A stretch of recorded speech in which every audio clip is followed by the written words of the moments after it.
there is a big difference between being supportive and being there. And you really have to learn each other's, because each other needs different stuff. Because sometimes I just need you to be there. I don't need you to say anything. I don't need you to try to fix anything. I just need you to be there. Welcome to Empowered Homefront, where we talk about health, wealth, and relationships. And let's not forget about the most important one, and that is faith. And today we're going to be talking about the struggles of, are we being supportive to our spouses, or are we just being there for them?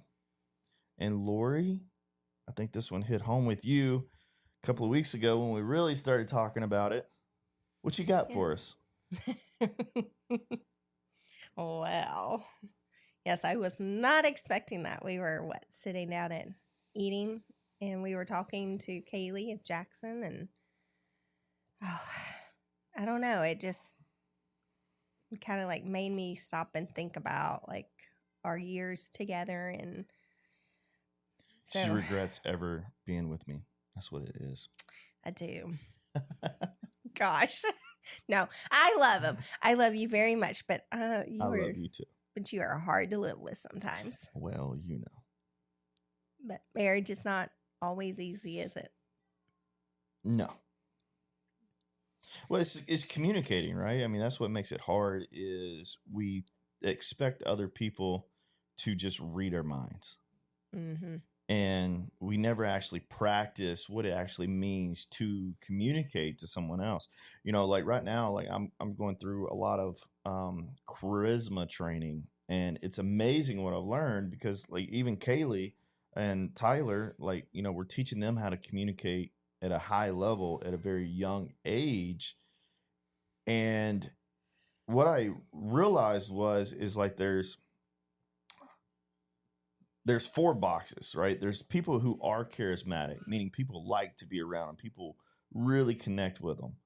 And then there's people who are on the opposite side of the spectrum that are like in the no-go zone. And they're like, nobody likes being around you. Like, you bring nothing to the table, right? I was about to say you, but that's not you at all. She's always punching blows, you know? I mean, She's always punching blows. Somewhere I got to. But then there's the 2 that we really want to talk about, and it's warmth and competence. So on one side of the spectrum, you got people who are really warm. So that means they're really likable. People really enjoy being around them. They just bring joy to everybody they see. They light up. And then on the opposite side of the spectrum, you got people who are really competent. They're really highly skilled. They get stuff done. They're always moving.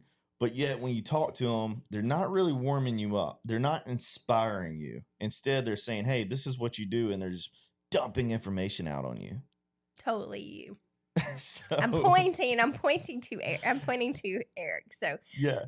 So, you know, you got those 2 dichotomies, right? The dichotomy of charisma, of being likable, is, you know, you got the one side that's very warm, like me, but incompetent. That's much too soon. It's true, right? It's true. So what we're talking about is, are you likable and everybody loves you, but do they trust you? Or do people trust you, but people not really a big fan of you?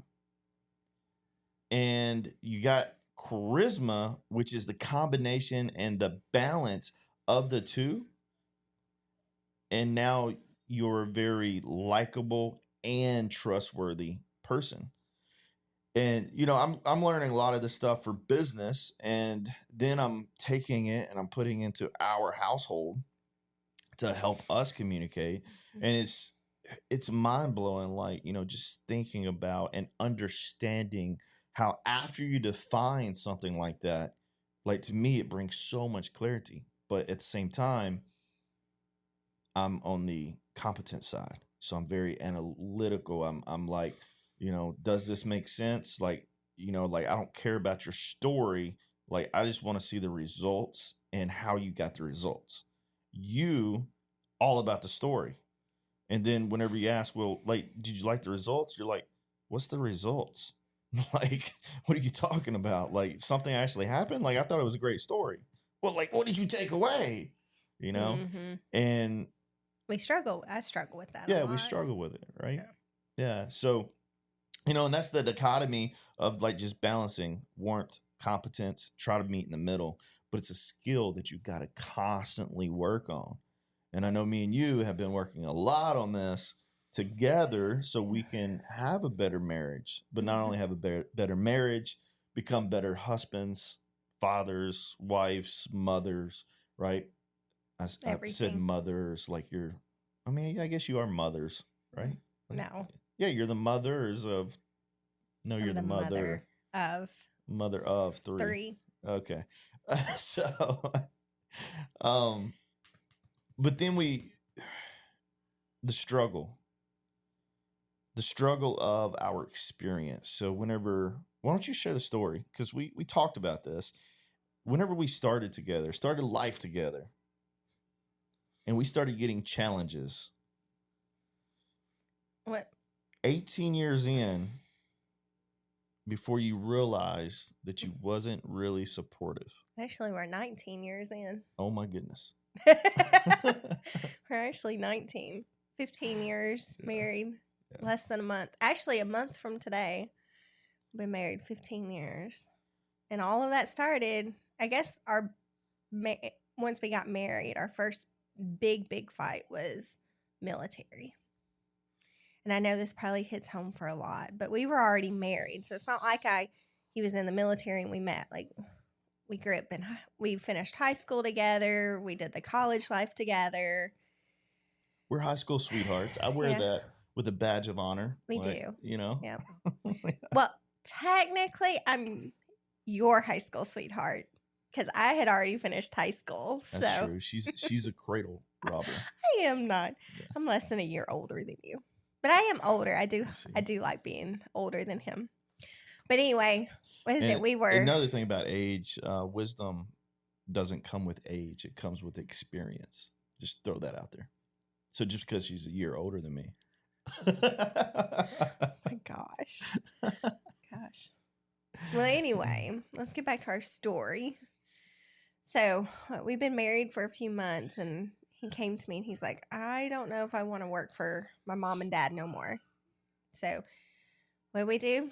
Here we go. We take off during the day. Yeah. Well, it was more than, I don't know if I want to work with my mom and dad anymore. It was me realizing you wanted more in life. I wanted way more in life. And you didn't know if you could get that where we were.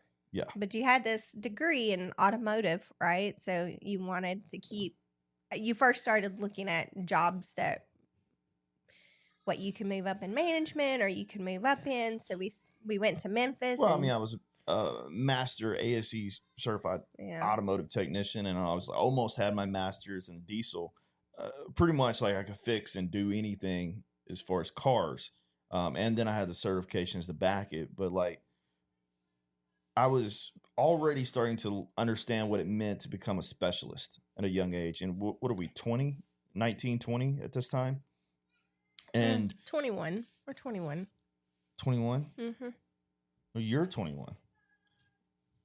I turned 21 in basic training. I turned 22 in basic training. We got married at 21.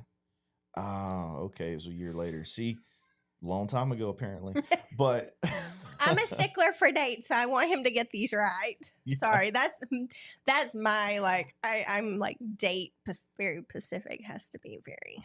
Yeah, which is interesting when you talk about the competence versus warmth, because competent people are like very precise, but I'm not. I'm not very precise. Instead, I'm like, let's get it done and let's move as quickly as possible. Yeah. And you're like, whoa, your day off. It actually happened 2 days ago at 5 p.m. I do not sound like that. You don't sound like that, but... No. But anyway, here we are. We're 21 years old. I am like finishing up my teaching degree at that point. I'm student teaching, going through that. And he's like, about to go through the biggest challenge of our life. Hey, I'm going to throw... I think this was our first big curveball. And as you get to know us, you'll learn that Eric likes to throw lots and lots of curveballs into our life. So here it goes. Here's the first curveball coming. I don't see it coming at all. Like blindsided and everything. He's like, so we're looking for all these other jobs, and then it's the military. He talked to a wonderful man who like persuaded him and told him all the benefits of going into the Air Force. Yeah. And Yeah, like we all have mentors that like just Yeah. come into our life, and this his name is Mr. Neil. Like he amazing man. yeah, and his story is 20 years in the Air Force, retired as a pilot, worked for Delta, retired for Delta from Delta, and then he saw me and he had a Cadillac, and like he wouldn't take it anywhere else. Like he had to come to us, come to me to work on his Cadillac. And anyway, he told me, he's like, son, you got a really good head on your shoulders. What you need to do is you need to join the Air Force and make sure that you get a career that'll make you money on the outside. Join the Air Force, let them train you, serve your country, separate, and ensure that you get the education in the career field that'll make you good money. And that's pretty much what set me on the path for becoming an air traffic controller, which he was a pilot, you know, and yeah, I was like, yeah, air traffic. Right. And I went in guaranteeing that I was going to be air traffic controller. But the story to actually get there, a little bit more complicated because I had the whole world against me, including me. But like, I don't know, but in my defense, like I was scared. Like, I mean, I moved straight out of my dad's house into a home with you. Like, I had never been away from family. I didn't know what it was like to be. And that's the scary part. Like, it is really scary to just uproot us. And like, the unknown. Yeah, it was the unknown because in the military, all you do is know that people move. And I knew there was a high chance that we would be moving away. And like that scared me. I never had ever imagined raising my babies without them being able to go see grandparents every weekend, or me not being able to see my family every weekend. We're both hometown grown, small town, like, you know, the Howells in Middleton, Tennessee, like own every other business, you know, like, you know, the running joke is like, you know, you're going to marry your cousin. Don't worry. My family, we're not kidding. No. My family moved there and had no relationships to anybody there. Yeah. But I mean, it was a scary time. So anyway, we had been with friends and it got in my head and we fought about it. Really. What exactly got in your head though? The scary part of moving, being away from everybody, not having any support, not having people around. Right? Like that was the scary part. So focus all on the loss, none of the gain. Yeah. I couldn't see it. I couldn't see, like, yes, in my mind, did I know that the military was a good career choice? Absolutely. But here I haven't even like finished. I'm in my student teaching. I'm finishing up my teaching degree right now. And this just like threw me like a curveball. It was our first curveball. And, you know, unfortunately we got in a major fight where he ended up putting his fist through a wall. Yep. First and last time I ever punched anything out of anger. My gosh, I don't remember anything else other than like punching the wall, blowing up the wall, blowing up my hand at the same time. And yeah, like it was... it's like that PTSD moment, you know, where you just feel the anger, you know, like even looking at her now, I'm just like, ugh. Yeah. That's the one thing bad about me being married to him. You cannot tell him no. Yeah. And if you're going to tell him no, you better have a damn good reason why you just told him no. And it better not be anything about your feelings or how you're feeling about something. Yeah. It's just like, why can't we do this? Instead, it should be, how can we do this? Not, we can't do that because of all this. No, it's, don't worry about all that. How can we do this? Like, that's all I care about. Like, if we want to do something, how can we get there? Yeah. It's the only thing that matters. But, Mm. that's our first giant battle as husband and wife, Yeah. and in this big fight, both of us felt like, I mean, I'll speak for you on this. I think both of us felt like complete idiots after the fact, but at the same time, very mad at each other. You was hurt, I was hurt. Well, we were both like, I mean, it was just, the unknown is so scary. Yeah, I mean, it's a big choice. I mean, we're leaving. But with all that being said, though, like where our conversation. So our hometown, you can look up the population, is less than 600. Yes, it is. Google it. Middleton, Tennessee is less than 600 in the entire town. Well, I mean, there's not even a stoplight. We have a 4-way stop. Yeah, we did have a train track, but I think like kind of like getting back to what our story is, or what our meaning is this time, is that during that time, after that, I kind of was like, okay, I'm not going to fight him no more. I drove him everywhere he needed to be. I was there he had to go down like for meetings once a week. I'd go with him. Yeah. I'm not that smart, so I had to take the ASVAB like 2 times, and like I had to study my butt off, Yeah. And I mean, I did all of this while trying to finish school, and then I got a job. I was very fortunate to get a job right out of, middle of the year. I got a job like right away. So like I'm in a new job, learning everything, and he's like doing all this stuff for the military, because it was still another 6-7 months before he would even leave. Yeah. I forgot what they call it, like MEPS or something like that. It's like the process. Yeah. Yeah. But like I thought during that time, like I was actually supporting him, right? Because I was there with him. I was taking him stuff. And then he like threw another like curveball into my way of thinking just a couple weeks ago. And he's like, you weren't supportive though. Like, I was like, but I was.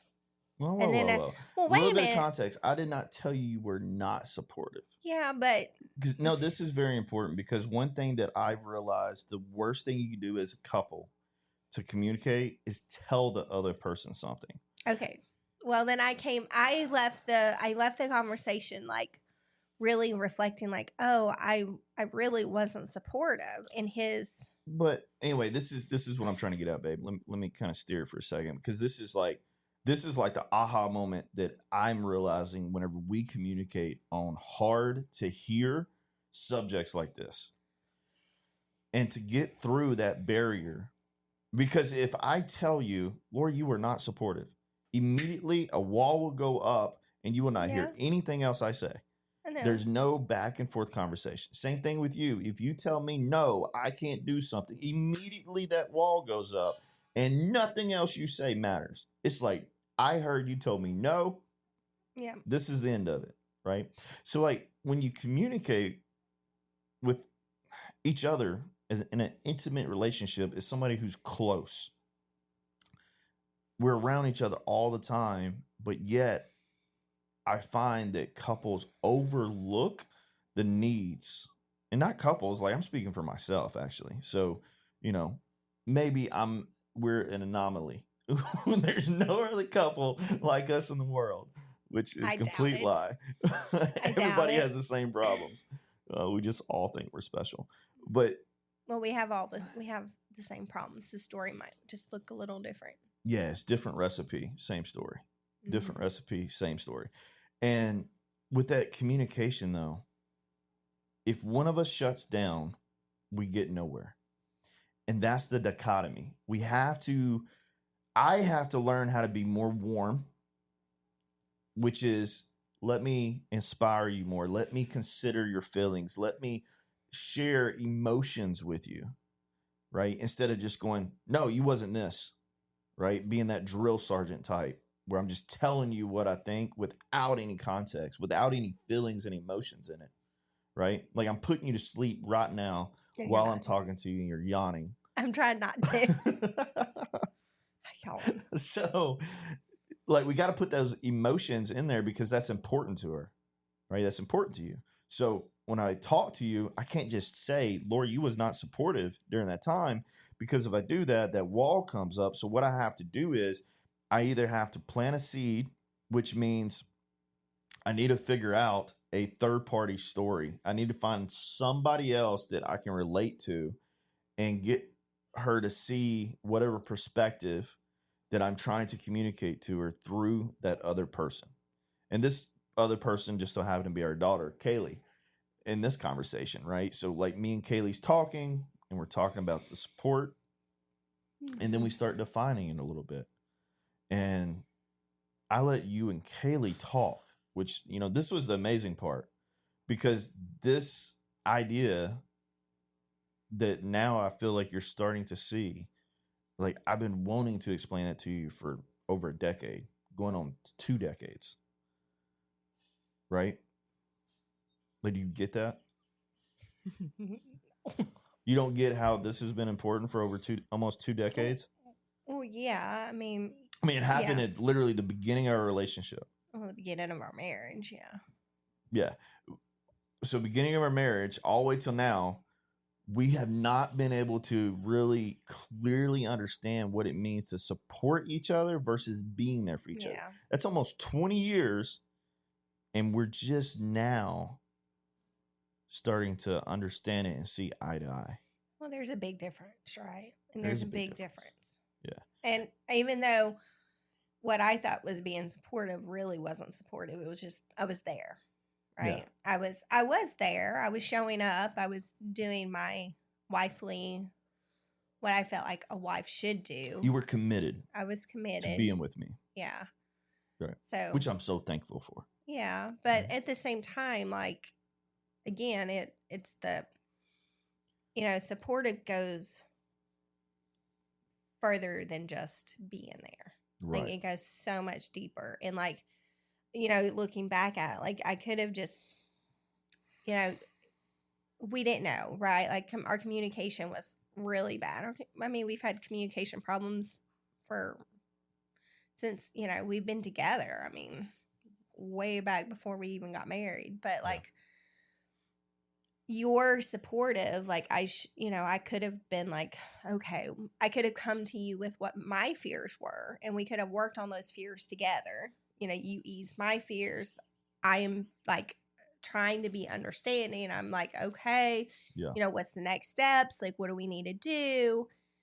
But it wasn't like that. We didn't have that kind of relationship at that point where because this is your personality. I think this is your personality the whole time we've been together. And I could be wrong, but, like, you get a goal and you got this path, and, like, nothing is going to go. And you don't care what you have to do. And I don't mean this in a bad way, because you're not bad, but, like, you don't care who you walk over. You're going to get to your destination at the end, right? Like, well, it's not walking over people. Instead, it's moving them out of my way and getting them completely out of my life. But it's like, if you step in the way, and this is what's so hard about couples. If you step in my way of where I'm trying to go, I'm not going to run you over. Like, I'm going to be respectful about it, but at the same time, I'm going to get you out of my life, like completely out of my life, as quickly as possible. The issue is, I'm married to you. Mm-hmm. But it wasn't. But we didn't have that. We didn't have that type of relationship where I could come to you with my fears, and you understand my fears, and you help me work through my fears so that this decision was easier for me. It was like, no, I'm doing this. Like, it was very blunt. I mean, you've definitely grown since that time, but at that time in our relationship, you were very blunt. Mm-hmm. You wanted to do. I was blunt until what, 3-4 years ago? Yeah, like, I mean, whatever you wanted, that's just, there was no way, like, didn't matter. Yeah. Right? Like, even if I didn't, you were going to find a way to do it with or without me. And yeah, I mean, for years it was, I'm dragging you along on my coattail. Yeah. But it wasn't like that. I mean, I am, again, like we talked about last time, like, I am a carousel. I need that steadiness. Yep. And you don't provide that steadiness until, like, right now, where it's different and I can support you, is because I believe that this is the right path, right? Like, back then, I didn't know that was the right path. Was the military one of our best decisions we ever This is did? really good. Yeah, go ahead. Yeah, it was. Like, I'm very grateful for all of the experiences and all of our life that we have been given because we went down that path. Yeah. We would not be where we are if we had not just, you had not just made us do that, right? Like, I am very thankful because I wouldn't trade it. Yeah. But there are, like, now our kids are getting older, and I long that our children, and our goal is eventually to move closer, because, like, our children want to be closer to family. And it's very hard for us. It's very hard for me as a mom who wants that. I want that for my kids. I want them to be able to experience that more. Yeah. So, like, yes, there's things that happen and we made a great life, but there are choices now that we can go back and kind of like. Well, to add to this, before we actually say what it means to be supportive, whenever, like, I talk a lot about now in our family of, let's just bring this out in the open. Let's talk about this, guys. Let's just define this. Now, everybody understands what this means. And everybody says, yeah. And I'm like, okay, can we accept this? Mm-hmm. Right. And that's a big thing. Like, I've been talking more about Kaylee. It's just, can you just accept it and move on? Yeah. And, like, right now, like, you still irritate me with this, but it's like, it's you. You like the story. You like the inspiration. So, like, yesterday with the whole Sonic guy, like, oh my gosh, she flipped out, guys. Like, I'm sorry. It was so disgusting. She comes home and she's like, you wouldn't believe this. And she's like, I did this today. And what she did was she went to the restroom at Sonic to get a sweet tea, right? Yeah, I went to get a sweet tea. And she sees a guy, no gloves, fixing burgers.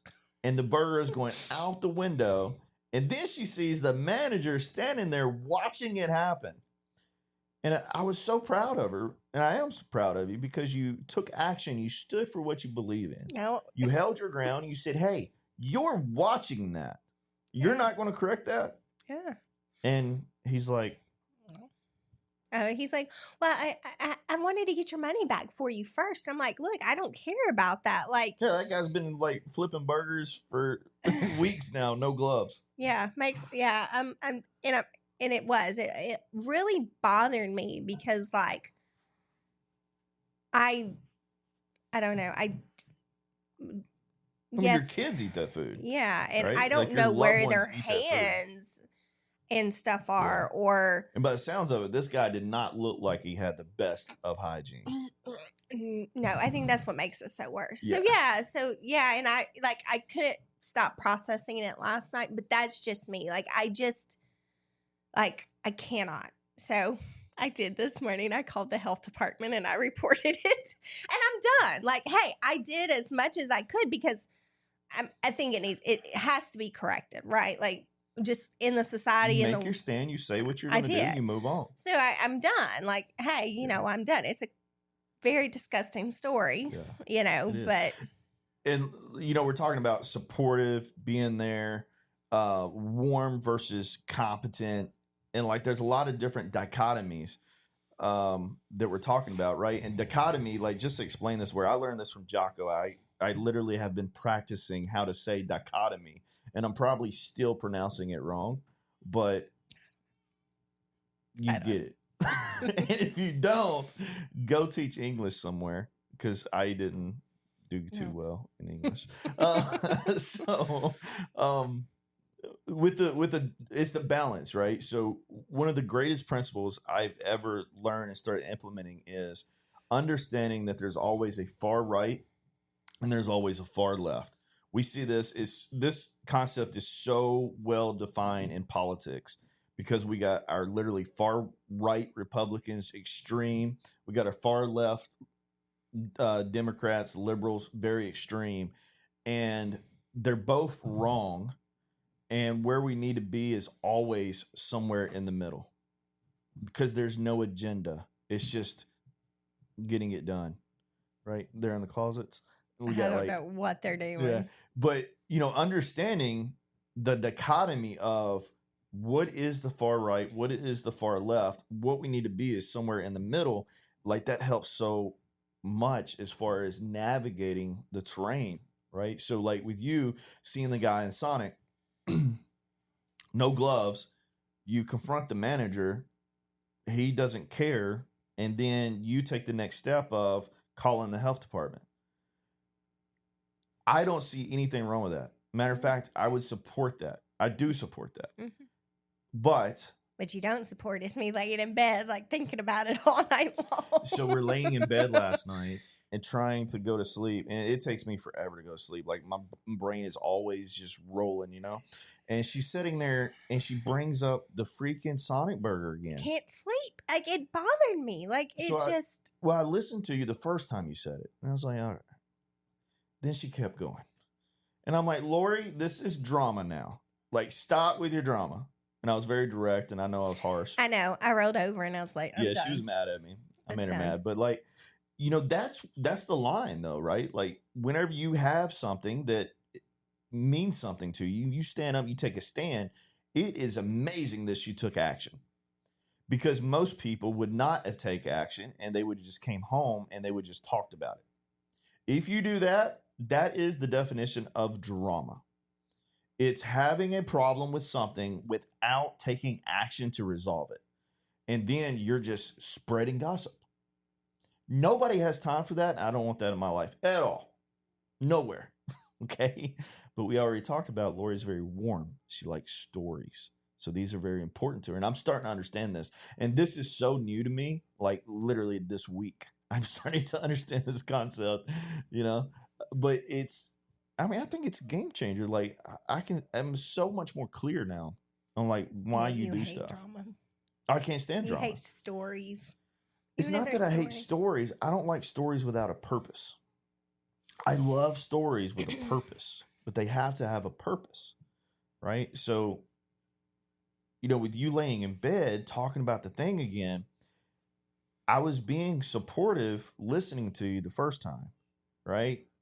Then I'm just cutting it off. I'm like, no, I'm done. Get this drama away from me, Lori, right? And I told her, I was like, you're just being dramatic now. Like, if just do what you can do, take care of your things, wake up in the morning, make the phone call, and move on. You got way more important stuff to do and worry about than to take up valuable mental space worrying about some Sonic who isn't doing things the right way. Like, you're not a health inspector, right? But you are someone who saw an act that was not correct, and you corrected it. Perfect. Proud of you for that. No drama though. Right? So coming back to the questions that we have, and the reason I shared that story is because what we all need to understand is if we say yes to one thing, we are automatically saying no to something else. If we say no to something, we are automatically saying yes to something else. So this is like the failure to make a decision is still making a decision to not make a decision. So the lack of decision making is still a decision. You get this? I don't know if I ever actually told you that. Yes, I've heard that. Yeah. I've heard that because you've explained that to the kids and stuff, right? Yeah. So like no matter what, a decision will be made for us if we do not make one. You know, and as husband and wife, like, you know, the whole military story and now being supportive, like, can you clearly define what it looks like to be supportive? Well, I do think personally, I think everybody has like what supportive looks like to them, right? Like what I thought was being supportive was not supportive to you. Instead, to you, I was just being there.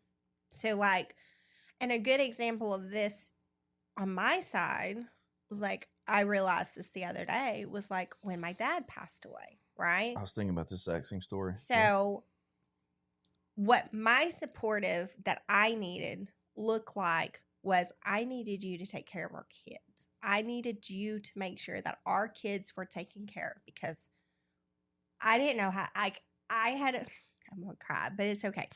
This is a rough story. It is. It was very you'll learn. Like dad's, like my dad passed away very unexpectedly. I found him on our 7th anniversary, 7-year anniversary.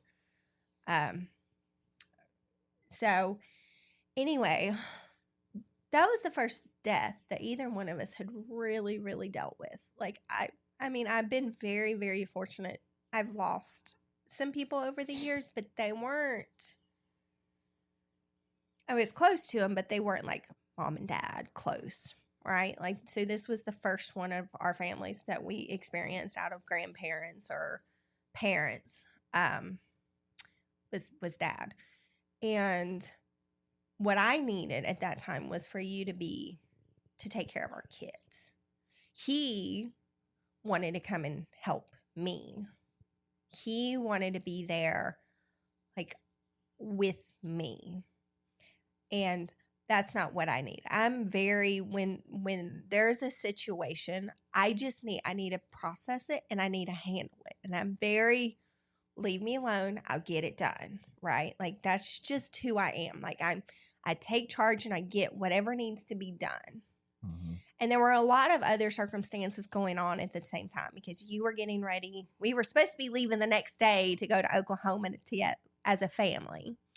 That wasn't happening. And so he pushed his leave date back, and then he ended up having to leave by himself. And unfortunately, he felt very unneeded because of that situation, right? So like but you know what? It was like, I wasn't worried about what he needed, and in that time, like, you shouldn't have been. I shouldn't have been, right? Like, any time that happened. So anyway, but my selfishness comes out as, I just let me process and let me deal with this. And at the time I had, oh my gosh, if you want to see the true color of family, let somebody pass away in the family. Let like one of the higher, what are they called? Like the main people in the family pass away. And like, everybody wants to show their true colors, and they will. Yeah. And unfortunately, I got the ugly side from some of my uncles and aunts who were like, oh, well, let's get over here. I mean, my dad had been gone 2 days, and they're like, let's get over here and start cleaning out his house, because I don't have a mom. So like, my dad's house was growing up, it was my sister and me and my dad. And it wasn't anybody's place except my sister and I. Nobody else's place to go in there and clean anything out except my sister and I. And, when you have family that want to come in and run over everything, it's very hard. And he wanted to be there to support me in that, but that's not what I needed. I am, first of all, I am a mom. And as unfortunate as this is the part I don't talk about a lot, but my kids were with me when I found my dad. So first of all, my job is, I'm a mom. And when I went over and I found my dad, my daughter and Kaylee and Tyler were with me, and my niece was with me.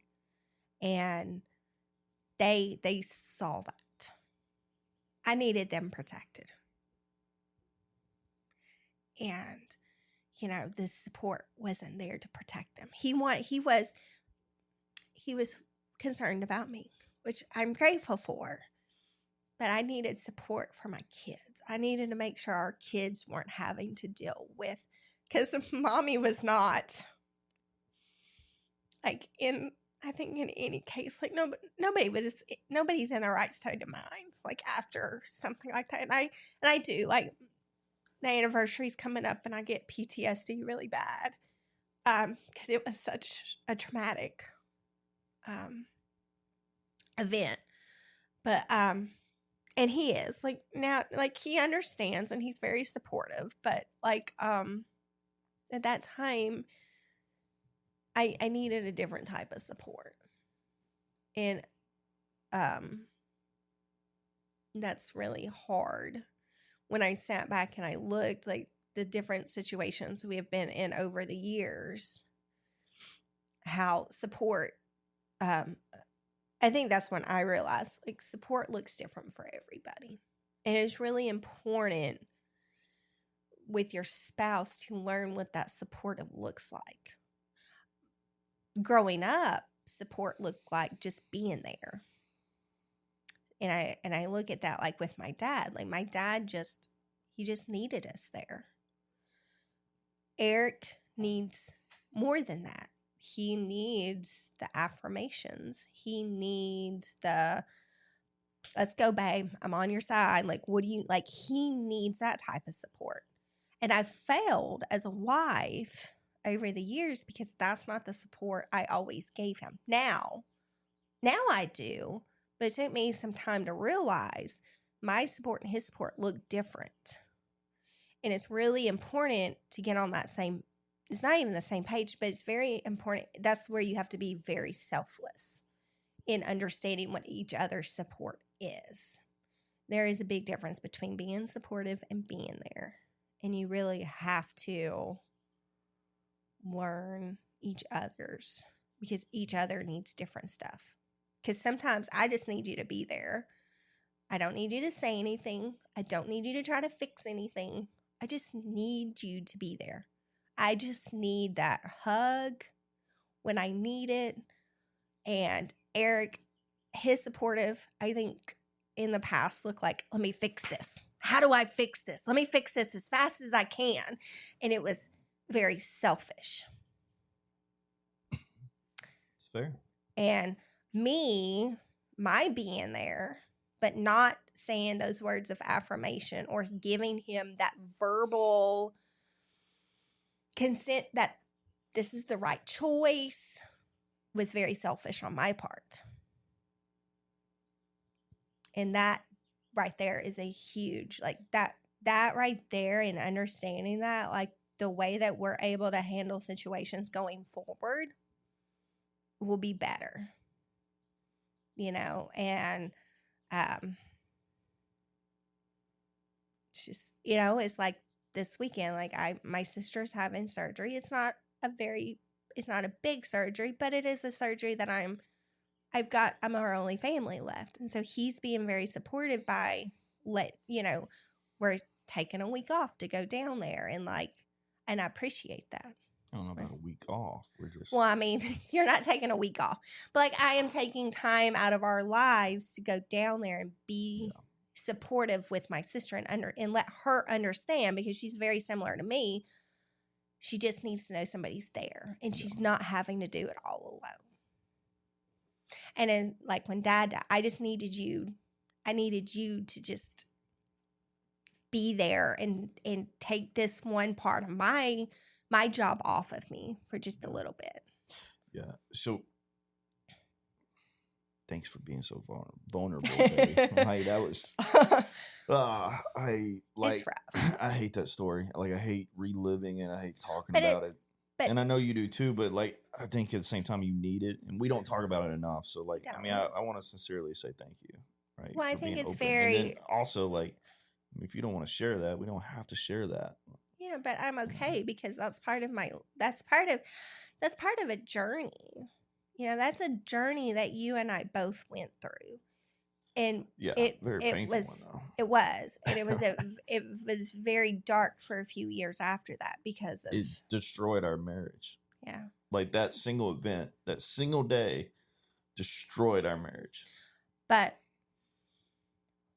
it didn't destroy our marriage because it destroyed our marriage. It did for a little bit. Bit, like 4 years. No, I don't think it was that long. It was 2. It was 2 years. It was. It was a long time of hell. But there was a lot of hurt on both sides. So it's not one of us did one, because like, like, could there have been things we had done differently in that time? Absolutely. But if we had known, but we don't know. We don't know. I mean, your parents have never lost parents at that point. They hadn't lost brothers or sisters at that point. So they had no experience. Mm-hmm. I didn't know anybody at that point that had gone through that. My grandma, who is my mom, was dealing with the death of her son, who, I'll say it like it is, was her favorite. But my dad was always there. You know, like my dad was always there for my grandparents. So like, you know, like, and my sister was dealing with the same thing I was dealing with. So like, Yeah. it was really, really hard. And it's really hard when you don't have people who can understand that. And, you know, and Yeah. it's just, Well, there's, support and just being there. Cause you said that a couple of times and like you use, we're learning this, right? But like, I want to work with you a little bit about, let's clearly use the right words. Cause support is not just being there, even though you describe support as just being there. well, that's why I said I think for different people, support looks different. And it is very important to Well, learn what what people's different, everybody, and it does. Some of it has to do with your love language, right? Like the different types of how you receive no, it's stuff. situation based, right? So Mhm. like, the story that I use to help you understand this is, and for anybody listening, like just if you have kids or if you don't, just imagine that you do have kids. And these kids, hands down, 100% fact that if it came down to your life versus their life, you would absolutely give up your life for them. All right. Like, just imagine. All right. Just bear with me. Now, imagine one of those kids committed murder, cold blooded murder. The difference between just being there for them and being supportive is how you would respond to that situation. Would you be supportive of their choice, of their decision to commit cold blooded murder? Or would you be there for them during the process of them having to live with the consequences? And, when I think about this and I thought about that, situation, I can clearly identify and separate what it means. Am I supportive or am I just being there for somebody? Because the definition of support is, are you taking action? Are you doing things that helps that other person accomplish their end goal, their end result that they're looking for? Like if you're not actually involved and you're not actually doing something, if you're not having conversations with them about the thing, if you're not showing up every day, you're not being supportive, you're just being there for them. And there's a very big difference.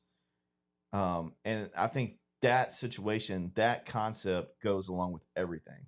So for like lessons learned for me, when Lori shares, the story about her dad, like that was so painful. I mean, this was literally on our wedding 7. anniversary, 7th wedding anniversary.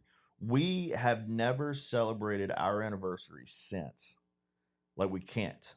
It's impossible for us to be happy on that day. And we've talked about like, picking another day and like having a marriage redo, whatever it is. But like, no matter what, like, there's so much pain around that day. And like, we don't even have a day that we celebrate each other anymore. My Yeah. birthday is in May, close to the same time frame, and it's hard for us to be happy on my birthday because it hits her so hard that entire month is just messed up, and it's been like that ever since. And I mean, how long ago has that been? 8 years this year. 8 years, and we still deal with it, I mean, And every year gets a little bit better and better, but or well, not better, but easier, I should say, a little bit. yeah. So there's research, right? And we can get into research, but what the research tells you is like PTSD. PTSD is normally not caused by the act or the experience itself. It's caused by the lack of support from those who you expected support from. I've got firsthand experience in this. You listening probably have firsthand experience in this. Either you realize it or you don't. Lori does too. Like just now, like she's, recently, I think you started realizing like that is a form of PTSD, What? right? That day, finding your dad. Oh, well, I've known for years that, yeah, Yeah. it's Well, I mean, we my, just now started talking about it. Yeah. So, like, understanding that, it's like, okay, well, what does that mean?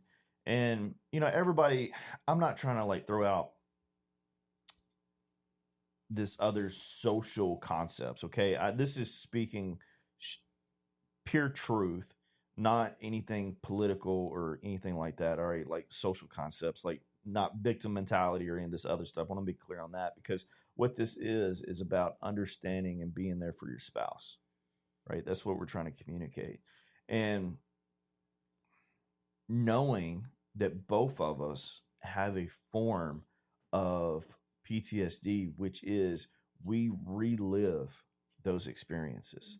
Now, PTSD is commonly mistaken. I know mistaken it as, well, PTSD is like you're awake and you're having flashbacks and you're like seeing it. And I thought it was like, you're seeing a movie flash in front of your eyes of like that event. That is actually not the most common form of PTSD. Most common form of PTSD is this emotion that hits you. So whenever that event happened, that emotion you felt, how your body feels, how it shuts down, how it's heavy, how it's tingling, how a hand is numb, or you can't feel your leg, or like your vision goes blurry, like whatever it is, those emotions hit you, Yeah. and that's PTSD. Yeah. And any traumatic event, that's what we experience, because our body's trying to understand what these emotions are and how to handle them. And when we talk about being supportive for each other, that's where I made that biggest mistake of like, I'm coming in, I'm seeing my wife, worst experience ever. I'm breaking down, you're breaking down, the kids are there. And like I remember that day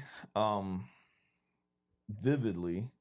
And I remember taking the kids all to your grandma's house and getting them away from there, which was exactly what you said you wanted me to do, right?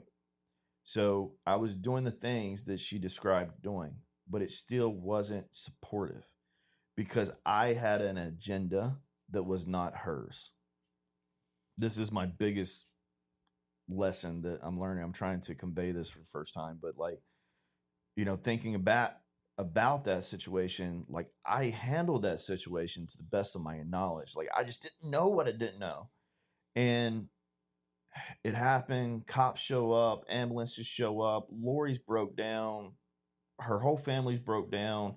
We've got our two kids and nieces and nephews, and I'm taking all the kids. I'm taking them back to the grandma's house, and everybody's just losing it. And I'm away from my wife. So immediately, I have an agenda and I am trying to help the situation to the best of my knowledge, which is, hey, mom and dad, I need you to come get the kids. I need you to do this, right? And they're close by. And then I need to go back over there and help Lori fix the situation. Or, I mean, there's no fixing the situation, but like try to help her. But that's not what she needed. And then a day goes by, things start, wrapping up, and I'm hearing all this talk, and I'm just trying to be there for Lori. I'm asking her, hey, what do you need from me? Like, how can I help you? I think I'm being supportive. And she's getting all this fight and issues. Anyway, there's conflict that's being created by her uncles and aunts. And like I remember things coming up, conversations coming up about tools and house, and like already it's like 2 days in and people are talking about who gets what. And it breaks her heart, breaks my heart, and it was so sad. And to me, all right, look, Lori, I get it. Let me come in and let me help organize this, like let me help, I don't know, like block people or whatever you want me to do. But that's not what she wanted, and I did not listen. No, Instead, it made you feel like I didn't need you. yep. And then And I shut down instead of having enough wisdom to say, hey, my wife needs me to support her. And the way I need to support her is by doing what she needs, not what I need. So that's the lesson. um, and I mean, that single event changed our whole yeah, it changed our whole trajectory, you know. This ended up, you know, I think 2 weeks in, like I had to report to our next big phase in life, which was You reported at the end of that week.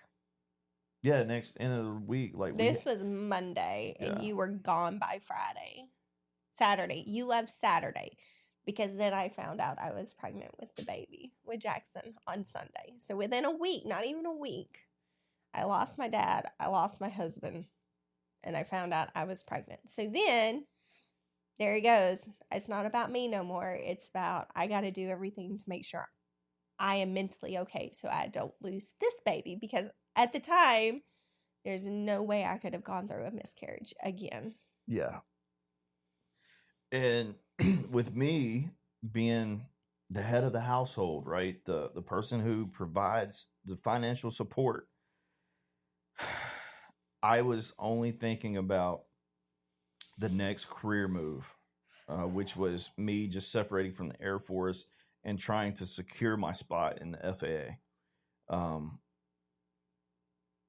And in order to do that, like I had to report to Oklahoma, and I wanted her to just come with me. I wanted her to just leave because like there was already a lot of conflict in the family and everybody was just wanting stuff. And I was like, Lori, instead of being a part of this, just let them have it. Let's just take our family and let's just protect our family and let's go. Which was extremely selfish on my side, right? But I didn't want to leave my wife. And like these dichotomies, right? This balance. In the heat of the moment, we don't know what we don't know. We always have our own self-interest in mind. We're always trying to look out for number one, whether you want to admit it or not. Yeah, because I mean, well, what we learned later, you know, is there's several things that causes divorce, and one of the very top things is death in the family. And we didn't understand this, didn't even know about this until a year later, maybe. it might have been a couple years later. Years later, you know, and we're like, right? And it's just like, oh, wow. Yeah. You know, we experienced a close death in the family and we didn't know how to communicate. I will say, though, like even going through all of that, you know, we were very blessed that we came out on the other side of it. Came out stronger than what we went in. We grew exponentially. This is that warmth. You know, we grew exponentially in that time frame. Yeah. And yeah, I mean, there were plenty of tears, plenty of heartbreaks, plenty of just this, I don't know. But like, it's part of our story, and I think it's a part of other people's stories. It's just one that people don't talk about. Yeah, nobody talks about this. I mean, that's it's hard. Life is hard. And if people don't realize that, okay, this is, you know, I think it's very important that you learn from your mistakes, but then you also share that with other people because you never know who goes through it. Eric can tell you, like, when I know people who I grew up with or people are losing their parents, like, you know, my heart breaks for them because I know what they're going through, right? And I told him that not too long ago, and I'm like, it breaks my heart that they, you know, like they're having to experience that, you know, because, you know, it's like when I started breastfeeding, like, that you could read everything. It doesn't prepare you for everything. You can read things on death, and it doesn't prepare you for death. Now, like when grandma passed away, her death was very different from daddy's death. And Eric was there, and he was very supportive. He, you know, I got to spend 3 beautiful weeks with my grandma before she passed, every single day at her beck and call, laying there talking, just being surrounded. She was surrounded by love when she left. And yes, is that time still hard for me? Yes. but it's not like like what I'm five, because like even me, like I am like trying to mentally be stronger this year. I don't know how it will go. Yeah. But my point is like if I had known, looking back at what Dad went through and what my grandma went through, the signs were all there for my dad. But I was not looking for those signs. I was not like last thing on my mind. And when you know stuff and you understand stuff before it happens, it can help process what's going to happen, right? Like if I had known what Dad, all those signs, like there's, for people who have dealt with like people who are like at their end of their life, there are signs, very distinct signs, very common, but you don't know it. And when Grandma and we realized these were happening with Grandma, like we prepared ourselves. And we were mentally prepared that this was going to happen. And it was okay. Grandma lived a long time. She was ready to go be with God. She was suffering a lot, right? Well, you're looking back, Dad suffered. Dad suffered for a while with his illness and disease. And does that help comfort? Yes. But sorry, I might have gotten off topic. But like understanding what is happening and understanding from other people can help situations. And learning from other people can help situations. I think what you're saying, babe, is the clarity, Yeah. right? But Oh, what's really interesting, reflecting on our lessons, my lessons,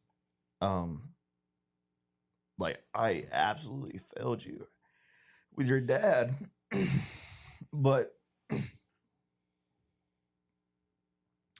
I wasn't going to make the same mistake with your grandma. So you almost did the first time. The first time Grandma went down, we weren't ready for it. yeah, And I looked at you and I told you if it ever happened again, I would not survive. Our marriage would not survive.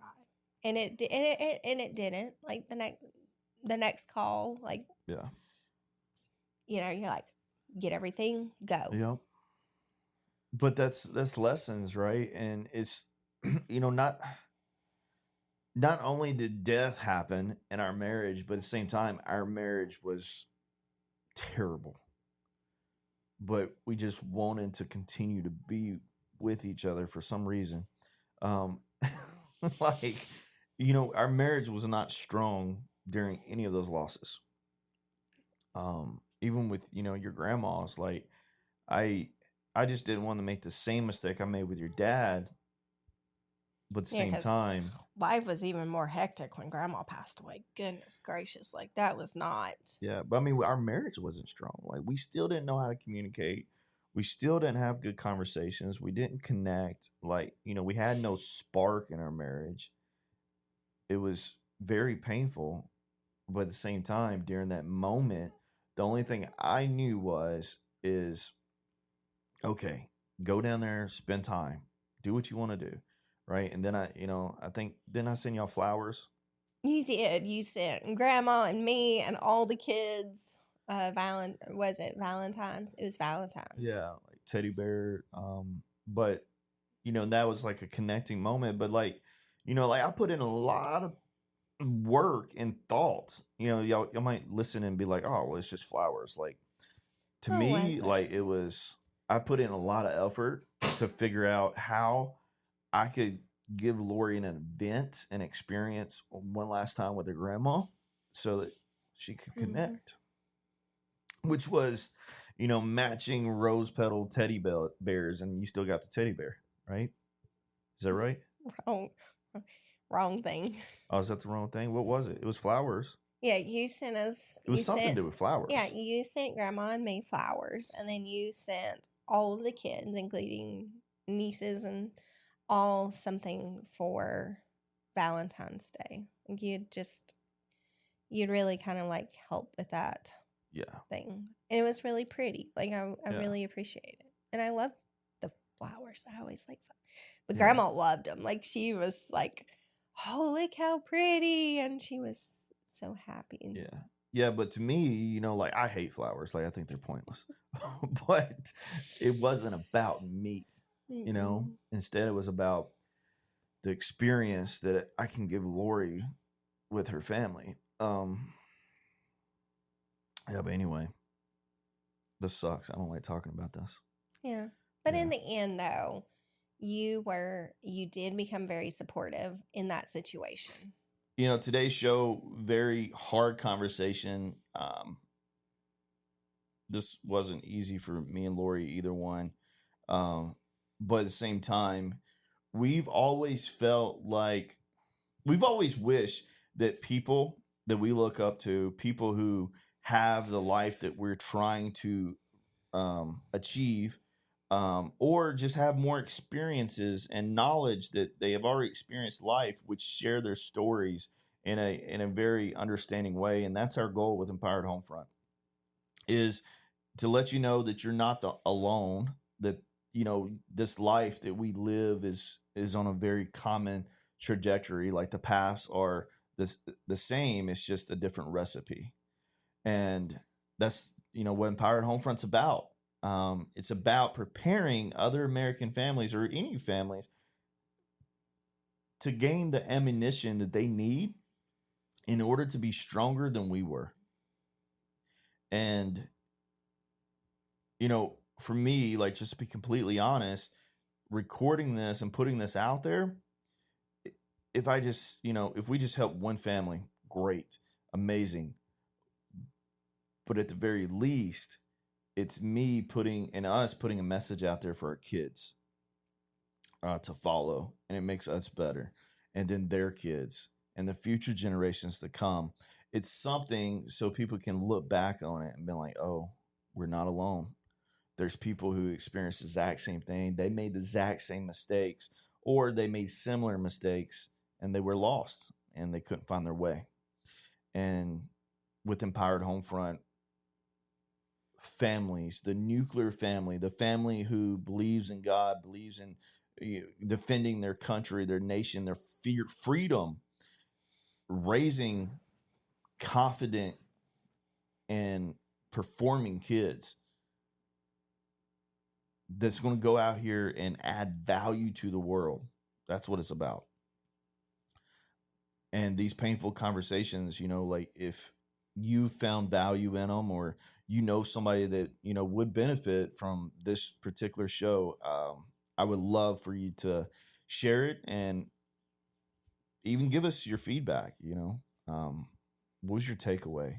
If we helped you, or yeah, just let us know. Any last words, Lori? This was a hard one, so. This is a hard one. Yeah. I am still like, I have to process this for a little bit. Yeah. But I mean, it's okay though. I mean, but really, truly, what you go through just makes you stronger. And there's but you gotta always learn from it, and learning doesn't come easy. And I think this. It's also like, I think the biggest thing is admitting when you failed. Yes. Right. And when you can admit when you fail, then there is growth on the other side. Yep.